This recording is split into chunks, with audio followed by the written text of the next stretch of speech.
Hey guys, Caroline here. Today is the 11th of February 2022, and in this video I just want to do a bit of a channel update, kind of where I am and where I'm going forward with this. So it was about a year and a half ago, it was May 2020, that I changed the channel name, and I had done this video here where I was kind of rebranding to Sports Betting Newbie, and I was going to start doing videos on all the various things I was doing, not just match betting. But that didn't really happen. So basically this was just sort of in the midst of the pandemic, and that after that a lot of stuff kind of went to shit. Basically there was a platform on which I was betting, doing some value betting, and they actually completely went under, taking all of their clients' money with them. I lost thousands of pounds, which really put me off. I was doing a lot of value betting with tipsters at the time, and many of those tipsters really struggled. Some of them just stopped their services, some sort of carried on, but all the performance went badly. Everything changed, basically. I started losing loads of money, and I decided to just take a break from betting completely. And then last year I started doing sort of match betting at casino again, and then I started doing a few little videos. But I had a tricky year last year because that was the year my mum passed away, and that was just quite busy and stressful. But I did a few of the profit diary videos, and I've got all the way up to this last one here, which was number 30, and I've hit a profit there of 10,400. Now at this point I really don't see any point in continuing with those profit diary videos. It's nothing but bragging rights after that. So this particular playlist that I have on my channel here, which is the profit diaries here, this one starts off right from the very first day that I ever started doing match betting. Had my first day's profit of £48. I did them for a few days, and then I did them weekly, and then later on, you know, as sort of the years went by, I did them a lot less sporadically, and eventually after 30 of them I've hit 10,000. So I feel as though that series is complete. But there were some things that I started to do that I didn't finish. So I had started two series here. One of them was match betting in 2020. And again, I stopped doing that simply because I stopped doing match betting. Now, I've considered redoing it for 2022, but I don't think I'm going to bother really, because at this point I really don't do a huge amount with match betting. I have I'm going to be starting on a third set of accounts, which I've been saying for about 6 months. I've had various things delayed me, but to be honest, most of my time now is taken up with value betting and with casino. So casino is something which I don't particularly enjoy doing because it's highly volatile. The swings can be massive, but there's no denying the fact that it does bring income over time. I mean, on my casino account here, I've actually made nearly £3,000, 2,779, since the beginning of time when I first did that. I think I started that around 2019. So there is profit to be made there, but it's very volatile.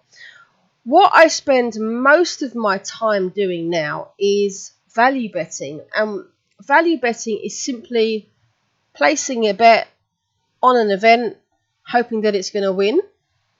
But really, it's about taking a value price. So, for example, if you've got, let's say, a tennis match, you've got two players. So you can't have a draw in a tennis match. One of the players has to win. So let's say there are two players, and you've had a look at all the stats and analysed it, and you determined that those players are evenly matched. So it's about 50-50 chance for either one of them to win. So the kind of the true odds, the odds as close as possible to what the true odds would be around evens on both players. But let's say you found a price. Now, I only do value betting on exchanges, not on bookies. But let's say you found a price on Betfair where one of them is at 2.5 and the other one is somewhere below 2. Well, that player that's priced at 2.5, that represents good value, because if the true odds are closer to 2 on both of them, then if you were to manage to find hundreds or thousands of bets like that, then you're going to make a profit over the long term. And that is the majority of what I do. So coming back to my channel here, I did actually start doing a series, getting my lead caught here, a series about value betting. But again, this was in July 2020, and since then quite a lot has changed. I mean, for a start, I titled this Beat the Bookies, and I no longer do any value betting with the bookies. So what I'm planning on doing here is, on the channel going forward, talking more about what I actually do. Now, I don't know if I would do an actual series in this way, because I tried to kind of like formalize this, and I had lots of slides, and I had quite a clear-cut idea of how I was going to do it. I was kind of going to sort of do it almost as a course, but that, I don't think that works too well on YouTube as such, because people tend to put in comments and they ask questions, and that can very often kind of steer the way for future videos. So coming back to matched betting, what I find is some of the match betting kind of interferes with the value betting. One of the things that I've always said about match betting is that it's not scalable and it's not long term. So you will get gubbed on most bookies. Now, there are actually a few bookies for which I have had accounts for years, literally years. I've still got my original Bet365 account, for example, and my Sky account, Sky Bet. Sky was a funny one. They actually gubbed me for quite a long time, and then ungubbed me, which is unusual. But for the vast majority of them, they're all gone. There are very, very, very few offers which I can do. And of course, you cannot ever scale match betting. If you get a £5 free bet, you can't turn that into a £10 free bet. But with value betting, that's very different. You know, you can start out value betting on very low stakes. And in actual fact, for every single strategy that I do, I always start it off on £2 stakes. And work my way up very, very slowly from there. But it can scale. You can go up to £5, £10, 20, 50, whatever.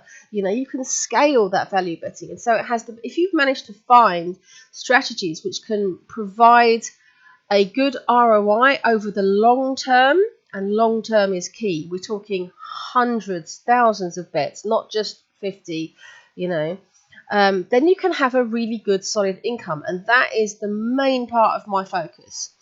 Now, at some point over the years, there's several points over the years, I've also tried trading on both football and on tennis. So trading is different to value betting in that you're generally placing two bets. What you are looking for is a price movement. So let's say on football, you have done some research on a particular football game and you think there's a really high probability of some goals in the game. You might back something. You might back something on the goals market, or you might even back a particular team which you think is going to score. When a goal comes in, all those prices are going to move. And then you'll find that if you've backed something, let's say you've backed the over 1.5 goal market at odds of 1.5, a goal comes in and those odds drop to, say, 1.2. You can then lay that off at 1.2 and you'll make a profit on the difference between the odds at the start and the finish. So what you're doing there is trading, is predicting the movement of odds. So I have tried this both on football and on horse racing several different times over the years. Now, it's very, very clear to me that trading is profitable. There are many, many people out there who do very, very well with trading. I mean, for racing, you've only got to look at people like Carnberry, Peter Webb. For trading, you know, have a look at people like Ryan Carruthers and Martin Footer from the Betfair trading community. You've got Ben, I can't remember his name, I think it's Ben Michaels from Ultimate Football Academy. There's loads of people that make money with it. But it takes a certain mindset, a certain frame of mind, and a certain knowledge of the sport. And I don't have what it takes to become a trader. Maybe if I really, really worked at it some more, I could. But I've already been trying this stuff for years. But I have found that I do have the mindset for value betting and for casino, both of which also are, you do need to be able to think a certain way to make money on all of these things.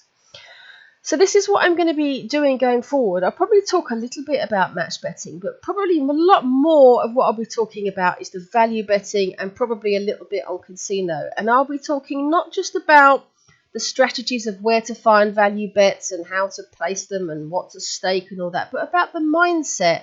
Because this is what I've found over years and years now of sports betting. I started in the summer of 2018 and we're now at the beginning of 2022. A lot has changed. I have made every mistake under the sun. I have caught myself gambling, chasing losses, looking for silver bullets, easy wins, easy money, which doesn't exist, by the way. I've made all the mistakes that there are. But I haven't really talked about that side of things on the channel. But I think now is the time when I'm ready to do so, because I've got quite a lot of experience with it. And I'm actually making some solid money with this kind of stuff, and I think it could be pretty lucrative going forward. So let me know what you think in the comments. If there's anything you're interested in me talking about, then please ask me. So I don't have any kind of like solid plans or a schedule going forward. I think I'm just going to kind of wing it to some extent, which always works better for me anyway. Yeah, so that is about it for this one. So just a bit of a weird recap, but yeah, please do let me know what you think, and if there's something you want to hear, just to ask me in the comments. Okay, thank you very much for watching, guys. And I can't find the button to turn it off. Oh, there we go.